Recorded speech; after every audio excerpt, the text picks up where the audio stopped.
Wala pa yatang 1 oras no, nung nagpahula ko kung ano to. At ang sagot niya, final answer, turmeric soap po. Bilis at ang gagaling nyo talaga. Kaya tama ka, ang new product po natin sa Her Skin ay turmeric soap. Ipapahula ko pa sana kung magkano yung presyo niya. Kaso, binubulabog na ako ng mga gustong bumili. Ang cute nyo, no? Halatang nanggigigil kayo sa turmeric soap na to. So, pag binili nyo siya, 129 pesos, 3 pieces na agad-agad. And take note, 100 grams po ito.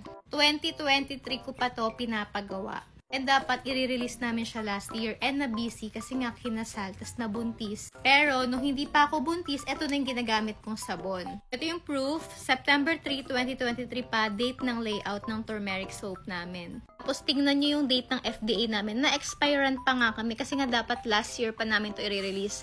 March 28, 2025. Pero huwag kayong mag-alala, syempre na-register namin to, may bago tayo. So ito na yung updated. Ang expiry natin, 2026 na ng January. Lahat ng mga sabon na nirelease namin, ito yung pinakamura. And alam nyo naman, tinetesting ko talaga yung mga products. Ako mismo nagtetesting.